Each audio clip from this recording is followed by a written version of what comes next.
Olá, profissionais da contabilidade. Estamos aqui para falarmos sobre mais uma sessão do CPC-PME, a sessão 34, Atividades Especializadas. O objetivo desse material é a discussão sobre o melhor entendimento dessa sessão para a pequena e média empresa e sua correlação com o FRS, com a aplicação completa do FRS se dá pelas normas CPC 29 e CPC 01 e o CPC 05, cada uma correlacionada com a sua norma do IFRS. Temos ainda o CPC 34, que está aguardando revisão aí pelo IASB, em relação à aplicabilidade do IFRS número 6. Já em relação ao CPC PME, propriamente dito, a atividade 34 tem correlação com o item da seção 2, né, conceitos e princípios gerais, e a seção 13, estoques. O alcance dessa seção congrega 3 atividades especializadas. Então, vamos estar falando sobre atividade de agricultura, atividades de extração e concessão de serviços. Nesse quadro, podemos observar quais são as contas, as principais contas, né, as contas envolvidas nas principais operações com essas 3 atividades, sendo aqui agricultura, extração e concessão, cada uma devidamente identificada pela letra correspondente.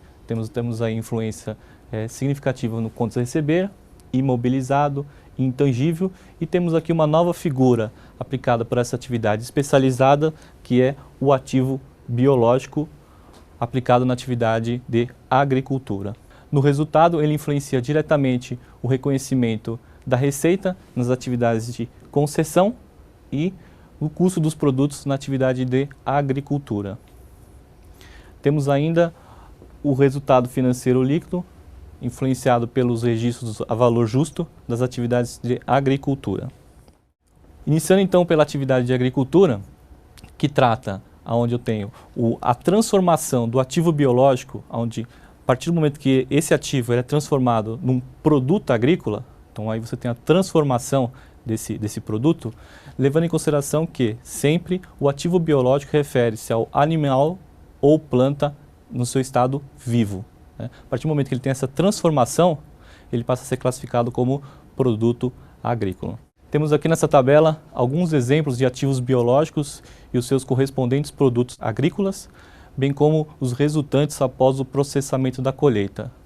Levando em consideração que os ativos biológicos sempre serão tratados pela seção 34, os produtos agrícolas, dependendo da sua aplicabilidade, continuam sendo tratados pela seção 34 ou pela seção 13, estoques, e já os produtos após o processamento da colheita, tratados como estoques. A prática contábil utilizada na atividade de agricultura para os ativos biológicos sempre será o método do valor justo, levando em consideração que esse valor justo deverá ser prontamente determinável sem custo ou esforço excessivo. É importante dizer que a norma rege pela aplicabilidade do método do valor justo.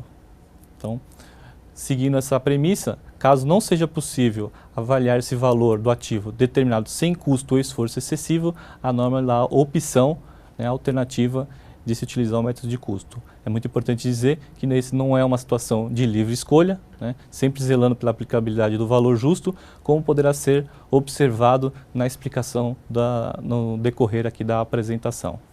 O primeiro conceito importante a ser dado sobre a atividade de agricultura é reconhecer esse ativo, para que então ele possa ser classificado como ativo biológico ou produto agrícola. Um dos fatores importantes nesse reconhecimento é o controle do ativo, né? Muitas vezes algumas entidades têm uma certa dificuldade em classificar esse controle porque não possuem propriedade de fato desse ativo. Além disso, esses ativos biológicos ou produtos agrícolas têm que ter a capacidade de gerar benefício econômico futuro para a entidade. E, sendo mensurado a valor justo ou a método de custo, deve ter esse valor mensurado de forma confiável, sem custo ou esforço excessivo. Seguindo então o conceito de reconhecimento dessas 3 assertivas, né, controle, benefício futuro e ser mensurável de maneira confiável, atendendo essas 3 premissas, ele pode ser reconhecido como um ativo biológico ou um produto agrícola.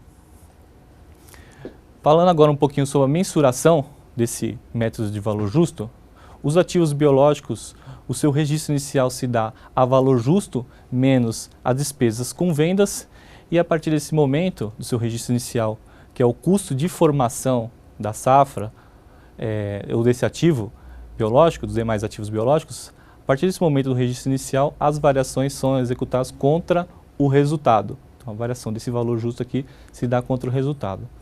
Já no produto agrícola, ele nasce a partir do momento da data da colheita, que aí vai refletir o seu custo. O seu custo, portanto, será o valor justo nessa data da colheita, né, menos as despesas com vendas. A partir daí, esse produto agrícola será mensurado como estoque e deverá seguir as premissas aí da seção 13 do CPC-PME. Vale lembrar aqui nessa questão do reconhecimento que o valor justo menos as despesas de vendas, tanto no ativo biológico como no produto agrícola, deve ser considerado aí o fluxo de informações, a qualidade de fluxo de informações, de controles internos que a sociedade implanta para que ela seja capaz de estimar essas despesas de forma confiável. Caso contrário, o valor justo e o registro inicial dos ativos e os produtos agrícolas pode estar severamente comprometido. A mensuração do valor justo deve se levar em consideração atendimento a algumas premissas para que não tenha problemas para a afirmação desse valor na divulgação da informação do ativo biológico ou do produto agrícola. É importante dizer que o valor justo deve seguir as premissas de utilizar um mercado ativo para observação desse valor justo e considerar condição e localização atual desse ativo biológico ou produto agrícola, bem como utilizar a cotação de mercado em que se espera operar. Isso quer dizer o quê? Que dependendo de onde se encontra-se a entidade que opera com a atividade de agricultura, a cotação daquele produto agrícola é diferenciado dependendo da região. Portanto, é muito importante divulgar nas premissas de mensuração do valor justo o mercado utilizado para observar a cotação do valor justo daquele ativo biológico ou do produto agrícola, levando em consideração a sua condição e localização atuais. É claro que essas informações vêm do mercado onde se opera. Alternativamente, a inexistência de mercado ativo, a norma dá a opção de utilizar como premissa do valor justo o preço utilizado mais recente ou o preço de mercados similares, levando em consideração algumas observações quanto a isso, que é a adequação de possíveis divergências, diferenças e adaptação nesses mercados similares. Então tem que ser muito bem explicado nas divulgações das informações dessa entidade.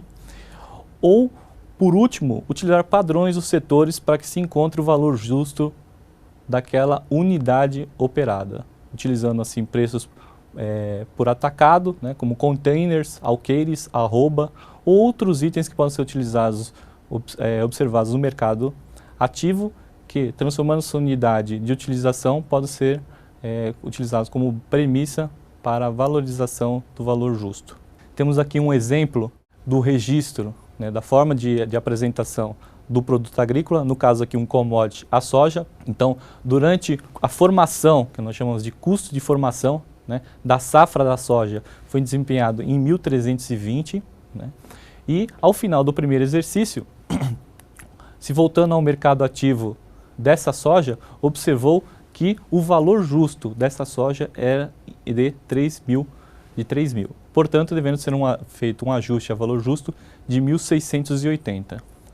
Repetindo essa operação no segundo período, de 3.000 para 3.200, então, portanto, o registro do valor justo em relação ao segundo período de R$200, no caso. No terceiro período, a entidade consegue efetuar a venda desse produto por 3.250 e o custo registrado no resultado é o valor apurado no período anterior a valor justo, ou seja, os 3.200.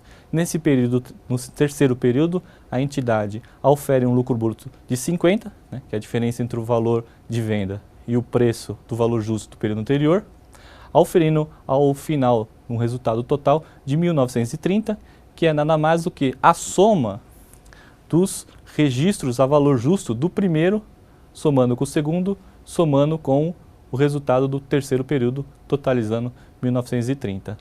Dessa forma, a demonstração do resultado total dessa entidade será o custo, o valor de venda, né, de 3.250, menos o custo da safra inicial, aqui o custo da safra informação, 1.320, totalizando um resultado final de 1.930, ou seja, aqui conciliado com o valor da operação. É muito importante nesse caso aqui, seguir as premissas de evidenciação adequada para que não tenha maiores problemas em relação à aplicabilidade do valor justo, né? A aplicabilidade da seção 34, atividades especializadas. Continuando agora pelo método de mensuração do custo, o reconhecimento do ativo biológico se dá de uma maneira um pouco diferente, né? O seu registro inicial se dá pelo custo, é claro, podia ser diferente, menos depreciação, menos redução ao valor recuperável. Então, o custo de formação da safra vai entrar aqui como custo, né? Vai ser registrado a custo. A entidade vai avaliar a vida útil desse ativo biológico e estipular aí as suas taxas de depreciação de acordo com a sua vida útil remanescente. E ao final de cada exercício, né, de cada período, a entidade deve apresentar esse ativo à redução ao valor recuperável, né, o famoso impairment dos ativos. Já o produto agrícola, na data da colheita, o seu custo será o valor justo menos os custos estimados com vendas. A partir desse momento, passa a ser mensurado, portanto, em relação à seção 13, né, de acordo com as premissas da seção 13. Vale lembrar mais uma vez, é importante, né, que os custos estimados de venda nesse cálculo dos custos, né, que vai influenciar o valor justo, né, quanto maior os custos estimados com venda, menor será o valor justo, eu tenho que ter controles adequados para oferir essas estimativas de forma confiável. Caso contrário, eu vou estar comprometendo o custo do produto agrícola e com isso, alterando o resultado da entidade. Entrando na divulgação agora adequada dos ativos biológicos dos produtos agrícolas, eu tenho aí algumas informações mínimas necessárias, mas é importante dizer, um conceito importante, é que as informações são diferenciadas de entidade para entidade de acordo com a necessidade do usuário da informação para entender a operação de fato. Então, o CPC-PME, né, seção 34, dá algumas premissas básicas de divulgação, como a descrição, né, desses ativos biológicos, os métodos adotados para oferir o valor justo de cada categoria desse ativo, né, ativo biológico ou produto agrícola, e a conciliação entre o saldo inicial e o saldo final desse ativo, né, aí concentrando, né, em demonstrar a natureza de cada movimentação. Essas são as informações mínimas obrigatórias, mas vale lembrar que informações adicionais são importantes para um entendimento mais adequado do usuário da informação.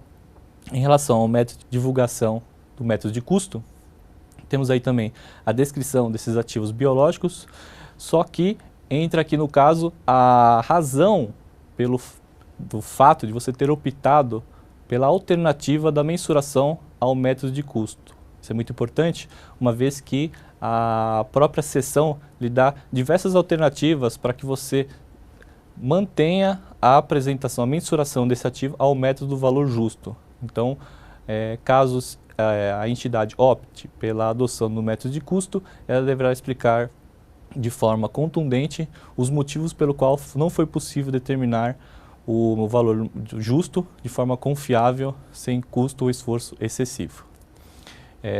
Uma vez adotando a depreciação desse custo, deve ser divulgado então o método de depreciação e as taxas e as suas taxas de depreciação que refletem aí a sua vida útil econômica. E também na divulgação do método de custo também deverá ser adotada a conciliação entre o saldo inicial e o saldo final e suas movimentações por natureza para melhor entendimento aí das tratativas do saldo inicial e final. No material de apoio temos aqui alguns exemplos de divulgação, então temos um exemplo aí de método da valor justo e temos um exemplo aí do método de custo, né? Um para a lavoura de cana e outro em relação a pastagens, animais, bovinos, equinos e ovinos.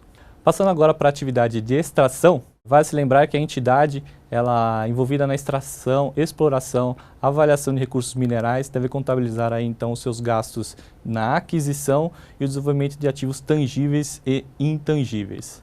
A aplicabilidade dessa atividade de extração, ela rege aí as premissas estabelecidas na seção 17 e na seção 18. É importante dizer que nessa seção de extração é muito importante estabelecer o conceito de propriedade, né, que uma vez aquele ativo que está sendo utilizado para a extração de recursos minerais é de propriedade da entidade, então, portanto, deverá adotar a seção 17 do ativo imobilizado. Caso contrário, que só tenha o direito de extração, a partir daí, então, você adota a seção 18, que é o ativo intangível, exceto ágio por rentabilidade futura. É importante dizer que, na atividade de extração, o conceito de propriedade ele é amplamente difundido, tão quanto na atividade de concessão de serviços. Então, aqui na atividade de concessão, a gente pode dar uma melhor desenvoltura nesse assunto, que é aplicado de forma correlata. Falando agora sobre a atividade de concessão de serviço, é importante, um dos conceitos importantes é a definição, né, onde que a gente pode aplicar de forma adequada a seção da 34. Então, nesse sentido, eu tenho, de um lado, o setor público, né, o órgão público, e por um outro lado, eu tenho a contraparte, que é uma entidade privada, que se unem para que tenha aí a prestação de um serviço de utilidade pública. Então, é muito importante dizer que o estabelecer essa parceria entre setor público e entidade privada se dá através de um regimento contratual muito bem estabelecido, com todas as premissas aí de remuneração e atendimento. Então, essa seria a primeira definição para a aplicabilidade da seção 34, concessão de serviços. Esse serviço prestado pela entidade privada, chamada também de concessionária, por meio do contrato com o poder concedente, envolve sempre infraestrutura do poder público. É importante dizer que o poder público, selando contratualmente as obrigatoriedades com o concessionário, o poder concedente ainda mantém controle desse ativo, né, que o concessionário vai se utilizar para prestar serviço de utilidade pública, e ainda vai controlar o preço por qual esse serviço será prestado, bem como o público que será atingido por esses serviços de utilidade pública. É muito importante atender essas premissas para que então essa atividade seja chamada de concessão de serviços. Já classificando esses acordos, né, entre o poder concedente e o concessionário, temos dois tipos, o ativo financeiro e o ativo intangível. Vamos começar então pelo ativo financeiro. A entidade privada que se envolve nesse tipo de trabalho de concessão de serviços, ela recebe um valor fixo ou um valor determinável, né, por uma prestação de serviço em troca de um aperfeiçoamento ou construção de um ativo para a posterior manutenção desse ativo e prestar o objeto fim de utilidade pública. É importante dizer que essa atividade financeira, para ser classificada de acordo com um ativo financeiro, a empresa recebe esse valor fixo, então mantém uma garantia dessa atividade. Essa garantia se dá através de um fluxo de caixa definido, garantido, para a entidade que detém esse serviço, né, para a entidade concessionária, e essa garantia define claramente qual é o risco da demanda do serviço. Então, quando estamos falando sobre o assunto atividades de concessão, é muito importante estabelecer o risco da demanda do serviço. Uma vez que o poder concedente remunera a atividade concessionária, zelando por um fluxo de caixa garantido, ou seja, independente da demanda do serviço de utilidade pública, os usuários usufruirão desse serviço. Caso ela não alcance os patamares de lucro, o poder concedente vai e remunera, né, paga a diferença, completa a diferença desse fluxo de caixa garantido. Dessa forma, fica claro que o risco da demanda do serviço mantém-se com o concedente, né, e não com o concessionário. É muito importante esse conceito, para que é ele que define a forma de categoria do acordo, né, ou financeiro ou intangível. Já o ativo intangível, portanto, então, é um direito de cobrar sobre esse serviço público. Então, ele recebe um ativo, né, ou recebe um direito de construir um ativo, e aí, a partir do momento, zelar para sua manutenção e por um período de tempo, sendo que esse direito ele está relacionado, né, esse direito está relacionado à sua demanda, ou seja, quanto mais o usuário do poder, usuário público, né, utilizar-se desse benefício, mais a entidade concessionária vai reter de recursos. Isso não quer dizer manter um fluxo de caixa garantido, assim como é feito no ativo financeiro. Então, o ativo intangível ele vai sendo registrado, né, seguindo aí as premissas da seção 18 do ativo intangível, devendo ser avaliado o seu impairment anualmente, claro, né? E lembrando que esse ativo, ao final da concessão, ele não terá mais valor. Entrando agora no tratamento contábil do ativo financeiro, considerando que existe aí um acordo incondicional de receber, então o poder concedente pouco poderá fazer para não remunerar o concessionário, então ele é obrigado formalmente, né, contratualmente. Existe aí então a necessidade de mensurar esse ativo, né, esse valor a receber, a valor justo. Então é um ativo financeiro, normalmente classificado como um contas a receber futuro. Como se trata de uma questão de um contas a receber futuro, deve ser avaliada a sua segregação adequada entre curto e longo prazo, além dos ajustes de valor presente necessário aí devido ao prazo longo de recebimento. Então, seguindo a partir desse momento do registro inicial, as premissas estabelecidas na seção 11 e 12 dos instrumentos financeiros. Falando agora da categoria do ativo intangível, a partir do momento que a entidade vai agregando, vai registrando esse ativo intangível, ela deve inicialmente registrar o valor justo, claro, pelo valor desembolsado de fato, né? Seguindo a partir daí a seção 18, que é como eu havia dito, né, a avaliação do ajuste a valor recuperável a cada final de exercício, sendo que ao final do prazo de concessão, é muito importante dizer, esse ativo não terá mais valor, portanto deverá estar totalmente provisionado. Muito importante dizer que um conceito importante é que a entidade concessionária nada mais é do que uma entidade prestadora de serviço, e essa entidade prestadora de serviço, por sua vez, precisa efetuar os registros adequados da sua receita. E essa receita, quando se fala em contrato de concessão, ela está envolvida diretamente ao registro pelo prazo adequado da prestação do serviço. Ou seja, a partir do momento que eu vou executando o serviço, eu já vou tendo direito a essa receita. Portanto, a apropriação dessa receita deverá ser feita de acordo com a sua competência, ou seja, durante o prazo da concessão. Temos agora no material de apoio, foi incluído diversos exemplos para melhor entendimento sobre o assunto, tanto na atividade agrícola, como de extração, como de concessão de serviços. Esse material tem como objetivo sanar a maioria das dúvidas em relação à aplicabilidade, à identificação dessas atividades e, a partir daí, fazer o registro adequado dessas tratativas contábeis, dessas operações. Obrigado.